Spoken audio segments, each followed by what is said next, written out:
지금 여기 전태일. 두 번째, 박정희 딸한테 전태일 정신 헌납.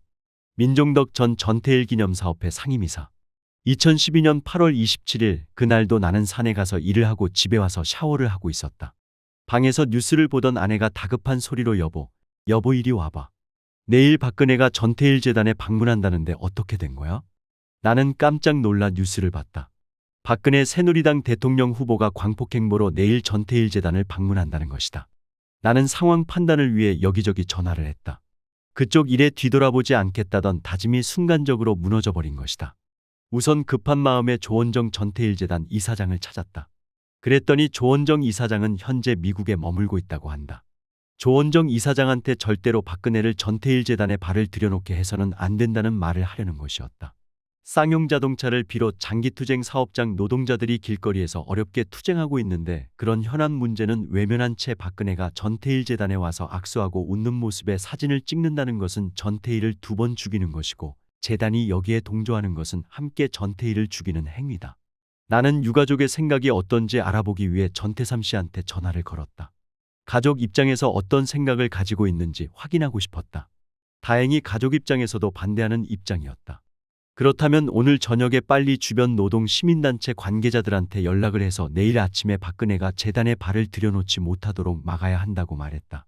전태삼 씨뿐만 아니라 당시 장기투쟁 사업장 노동자, 노동단체, 시민단체 회원들은 박근혜 후보의 전태일 재단 방문은 문제가 있다고 판단해 다음 날 아침 전태일 기념관 앞에 모였다.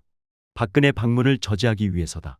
전태일 기념관 2층 강당에는 전태일 친구 최종인, 이면재, 이승철, 김영문과 전태일 재단 사무총장 박계현 그리고 이수호 씨가 박근혜 후보를 정중히 맞이하기 위해 기다리고 있었다.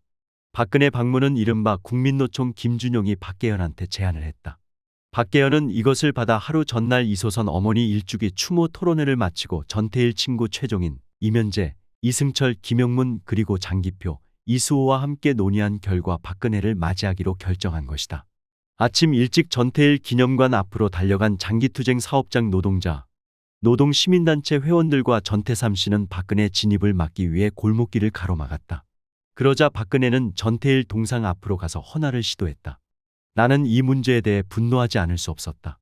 기껏 박근혜 새누리당 후보와 정치적 거래를 하라고 그동안 10수년간 투쟁해온 것이 아닌데 이제 와서 전태일 정신을 보수정치인 박근혜한테 갖다 바치다니. 나는 이 사건에 가장 큰 책임이 있는 장기표 씨한테 항의를 했다. 수십 차례 전화통화도 하고 만나서도 거세게 항의를 했다.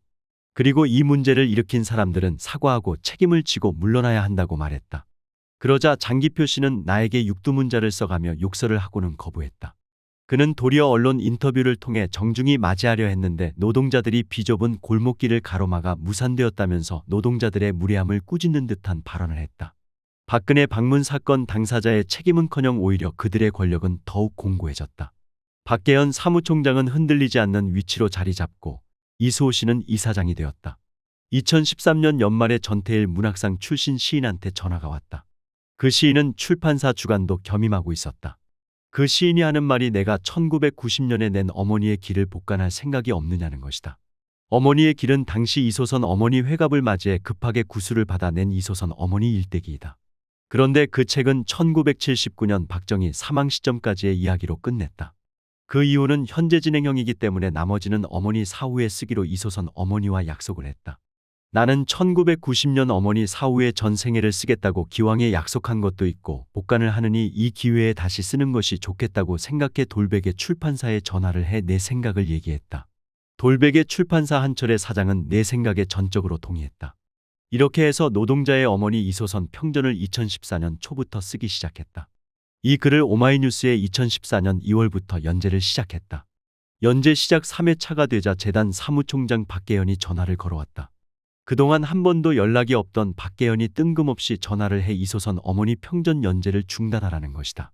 그래서 내가 네가 뭔데 중단하라 마라 하느냐고 했다. 그리고 계속 오마이뉴스에 송고를 했다. 이번에는 오마이뉴스 시민기자 담당자한테 전화가 왔다. 내용은 전태일 재단에서 공문이 왔는데 오마이뉴스에 노동자의 어머니 이소선 평전을 연재하지 말라는 공문이 왔다는 것이다. 그래서 내가 오마이뉴스 입장은 뭐냐고 물었다. 오마이뉴스 입장은 기자들이 보낸 원고에 특별한 하자, 즉 법적 문제나 내부 규정과 일반 관례나 상식적인 문제가 없다면 기사로 채택하는 것이 원칙이라고 말한다. 전태일 재단에서 이소선 어머니 전기 발간위원회를 구성했다는 것이다. 여기에서 이소선 어머니 전기를 낼 계획이 있으니 나한테 중단하라는 것이다. 나는 이런 사실을 전혀 알지 못했다. 소위 발간위원은 다음과 같다. 위원장 장기표, 위원 이수호, 박계연, 최종인, 이면재, 이승철, 전순옥, 전태삼 등이다. 그런데 정작 전태삼 씨는 이름만 올라있지 아무 내용을 알지 못했다. 전태삼 씨 입장은 내가 그동안 어머니한테 구술을 받아왔고 함께 노동운동을 오랫동안 해왔기 때문에 가장 적합하다는 것이었다. 전태삼 씨는 어머니 평전을 누가 쓰면 어떠냐는 생각인데 오마이뉴스에 공문을 보낼 때 가족 일동이라는 명의를 사용한 것이다. 나는 이 문제로 장기표 씨와 또 만났다. 그 자리에서 내가 이소선 어머니 평전을 꼭 써야 한다는 법은 없다.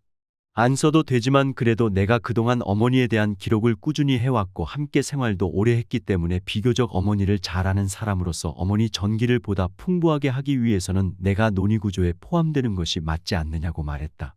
이 말에 장기표는 합리적인 이유를 들어 나를 설득하려는 태도가 아니고 윽박질러 주저앉히려는 태도였다. 심지어는 이 새끼 저 새끼 하며 욕을 해대는 것이다. 나는 너무나 실망했다. 그동안 내가 겪었던 장기표 선생의 모습은 어디로 가고 왜 저렇게 강팍해졌는지 도리어 서글픈 생각이 들었다.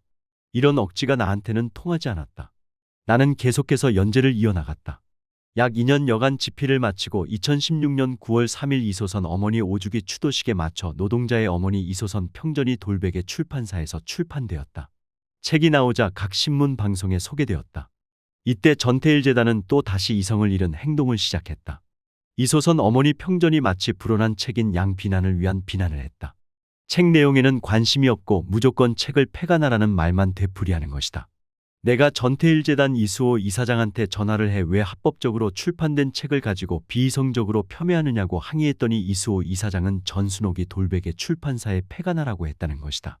여기서 폐간이라 함은 기존 책을 폐기하고 더 이상 제작을 하지 말라는 뜻인지 모르겠으나 가족이라고 함부로 이런 행동을 하는 것은 민주시민으로서 맞지 않는 행동이다. 전태일 재단의 이성을 잃은 이소선 어머니 평전에 대한 방해는 여기에서 그치지 않았다. 이 책이 출판되자 전국에서 북 콘서트 행사를 기획하고 저자인 나를 초청했다. 이 사실을 인지한 전태일 재단은 이 행사를 주최하는 단체에 전화를 해 행사를 하지 못하도록 컴담을 했다.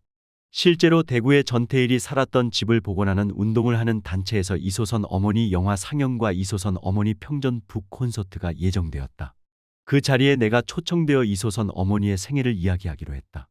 그런데 행사 시간 불과 몇 시간 전에 행사가 취소되었으니 오지 말라는 것이다. 내가 무슨 이유로 그러느냐고 물어도 주최 측은 미안하다는 말만 하지 그 이유를 말하지 않았다. 나는 누구의 소행인지 알고 물었다. 전태일 재단 관계자가 전화를 해서 취소하라고 한 것이다.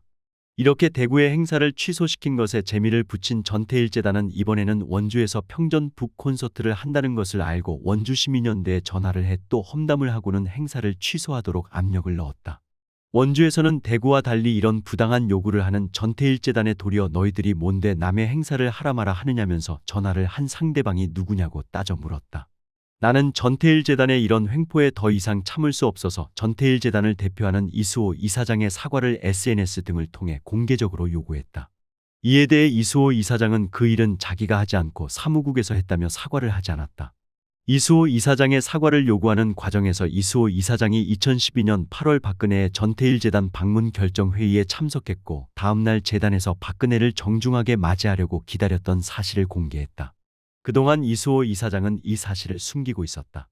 이 문제로 내가 이수호 이사장과 다투고 있을 때 민주노총 대외협력위원장으로 있던 한석호가 나서서 이수호 이사장을 대신해서 나를 공격했다. 나는 왜 뜬금없이 한석호가 나서서 나를 공격하는가 생각해봤다. 당시 민주노총 선거가 한창 진행 중이었다. 한석호가 미는 후보는 당선 가능성이 거의 없었다. 나는 민주노총 선거가 끝나고 자기 일자리를 전태일 재단으로 옮기려면 이사장한테 잘 보이기 위해서 한석호가 남의 일에 끼어드는 것이라고 생각했다.